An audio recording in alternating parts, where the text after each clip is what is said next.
You're such an asshole.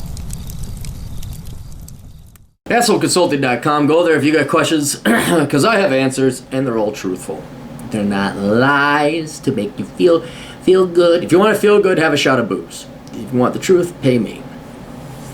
Hey, asshole, 28-year-old. I will be finishing an electrical engineering degree next year from the University of Alabama. When I'm not in school, I love being outside swimming, hiking, and kayaking. To get straight to the point, the part of the country I live in is just beautiful. The amount of places for tourists to visit is countless. I discover new ones every day. My idea is to build some cabins and do some kind of tour guides to these places. I live in an area in Alabama. I'm not going to say where these are. I'm not going to give away your idea. And he lists a bunch of places that are within distance. I really think there's a market for this, and there's many more places than just what I name. What do you think? Get back to me with any questions and a quote. And I'm like, well, okay. The idea's all right, but what do you got for reserves, and what do you have like in terms of money?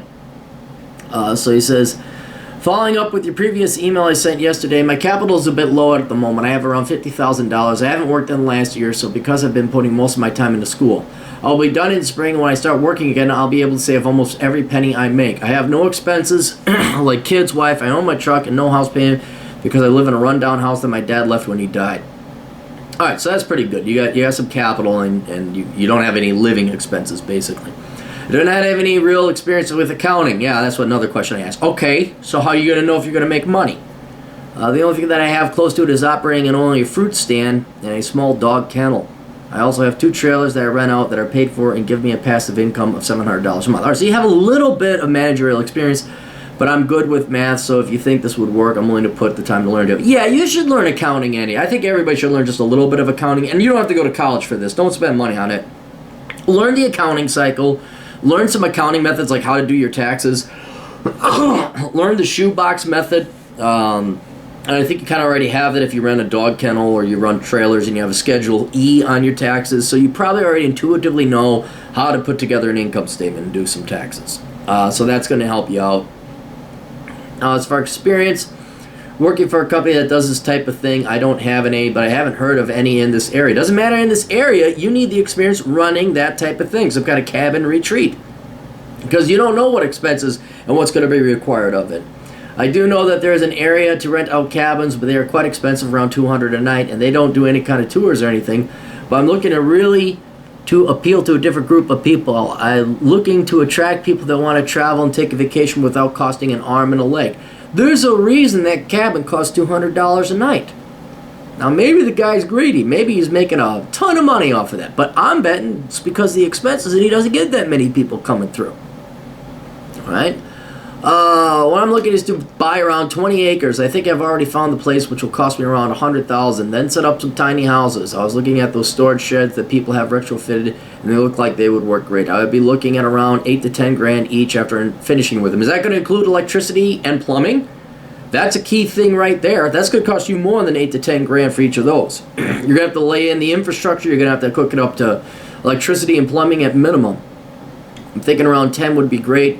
So that put me around $200,000, which I think I could swing in less than 3 years. All right, there's think, and then you got to put together financial projections. Go and cost this shit out. Get an Excel spreadsheet together. Start getting quotes from contracts and builders and all that. And then figure out how much it's going to cost you to wire them all up and hook them all up to the plumbing. And then you're going to have much more concrete figures. There's no think. There's get quotes, put together financial forecasts and projections, and then you'll have you won't know. And then maybe add 20% more expenses to that, and then that's the ballpark you're going to be in. Because he's kind of, oh shit, we didn't know we'd run into granite. Well, we're going to have to drill a lot more. Oh no, that increased it by $3,000. If I did this, let's just say I charged $10 a night for each one. You're not going to get everybody for every night for every cabin. For easy math, that would be $36,000 a year. I know that there would be more expenses to cost, but this would be just a rough. No, you cannot have rough estimates. You gotta nail down every expense possible, and then leave yourself a 20% buffer for unforecasted, unforeseen expenses you're unaware of. I mainly do most of my thinking when I'm out hiking or swimming. Good. That's how I come up. Look, I don't mean to be hard on you. I just want you to fuck up and piss because you got a good position right now. You have a fuck you position. You got your house paid off for, you got 2 trailers you're renting out, and you're about to graduate with a degree in engineering. That you're set. You're set for life. Now, the way you fuck that up is marrying the wrong bitch, having children you can't afford, I don't know, doing stupid shit like rock climbing without safety gear and you injure yourself, now you're crippled. Or you start a business idea that bankrupts you and loses money. I mean, so that's what you got away. You got a position that's really good that your dad left you. Your dad loved you very much to set you up with that position, okay? And he may not be with you in person, but he is definitely with you in finances and spirit.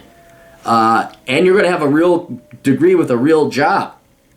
Do you want to give that all up for this pipe dream that you did some rough figures estimating? Everybody I run into doing these things say they found out about these places from friends, so I don't hear about anybody trying to market this area. Not that I would know how, but I'm just saying, hell, I have a hard enough time trying to get friends to do some of these things with me. So wait a minute, you're having a hard time getting your friends to go have fun with you in this area, and you think it's going to be an easy sell to get people to go start spending money and rent a cabin from you? People want to sit on their ass, play video games, and jerk off to porn. That's what they want to do. But they don't understand where they live because they never left. So this is just wishful. Is this just wishful think, or do you think it could work? This place is really amazing. I like sharing this place with others. I've already paid. Like video request. Feel free to mention any of the places. No. No. There's the number one mistake you just made. You told me where these places were. Thankfully, even though I'm an asshole, I'm not a dick. I'm not going to go down there and tell people. I'm certainly not telling people on the internet what your ideas are, and you shouldn't. Don't tell no one where. Tell you got an idea. You know, I got an idea. I mean, don't even tell them that. Don't even tell them that. Just leave this quiet to yourself. All right. Then go buy up the property. All right. So what should you do? Look, me personally, I would say fuck it, and I would just be happy with what you got. Okay.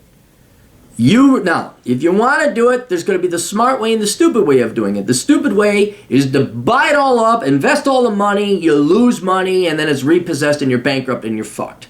Okay? So here's what I would do. I would try, anytime you can trial run it, do a test balloon first to see if it's going to work. Then you can always scale this up later, all right? You don't need to buy 10 cabins. You don't need 20 acres. You know what I would do? Go buy land. At least you could sell it down the road. Maybe you can lease it out. And then, not 20 acres, buy like the primo of El Primo lots. Like just get 1 acre or whatever the smallest divisible amount is. The El Primo of El Primo. It's on the river. It's by the cliff. It's near the waterfall. The El Primo of El Primo. And what you buy the land there. Okay? And then you build your 1 cabin. And then you see if that works. All right. Now, this presupposes you get better than, a rough estimate. No, you get detailed financial forecasts and you finally figure out it might make money, okay? And then you trial run it with that. And then if it works, great. And you'll learn so much about the operations, about what to expect in the real world. You'll figure out so much for a fraction of the cost. That you'll find out very quickly whether your grand idea, your total idea is feasible or not. If that one works, okay, then you try another small cabin. Because okay, I did 1 acre, now we do the 20. No! Try another cabin, all right? And you slowly grow, all right? This will prevent you from taking on too much debt. You slowly grow organically, building yourself a portfolio of properties and cabins that are either successful or not. When they're not successful, you stop. If it is not successful, what do you have then in inventory? Well, now you have a cabin that you might enjoy. You have a piece of property that you can sell. You may not get your entire original investment back, but it does have some value or worth. All right? But it's unlikely that if you go, 8 to 10 grand each, you're sitting on 50 grand. I mean, right now, you could probably do your idea with your 50 grand in cash, not have to take out a loan, and not fuck it up. Yeah, you might lose some money, okay? But you'll find out without borrowing $150,000 to buy the $200,000, and then all the unexpected figures, you're going to have to go and keep going back to the banker, and you'll be one of those assholes that came back to, I forgot to account for this, I forgot to account for that. I'm like, what the fuck? Who had this loan before me? Oh, we fired that banker. Great, now I get to deal with this shit. So that's why start small. Do a test property first. If that works, fine. Or you learn some things, like you could do it better, you save a lot of money, fine. And then worst comes to worst, you have a property that either you could use personally or Airbnb out for a subsidized amount of rent. And then you sell your property and maybe you take a couple 10 grand hit on it. But then you know. And you say, oh, dang, I lost 10 grand. Dude, that's better than filing for bankruptcy. And then, and here's the other thing. You won't have a regret. That's the worst thing people have is regret. You won't have regret. You'll have tried. You say, I tried it, I didn't. And you'll learn some stuff about business on the way. And this will be that mountain you climb. And then you maybe discover there are other mountains and opportunities when you reach that summit that you didn't see when you're in the valley below. And maybe one of those mountains will start. And you say, you know what? I found out fishing is really good on this river. And boy, there's a ton of people that like fishing and there's no tackle shop nearby. So, anyway, that's all I got. I like entrepreneurship, but dude, you really got to appreciate the position you're in. You don't need to do this, but if you're going to do it right. Test it out cheaply first. Best of luck to you. Toodles.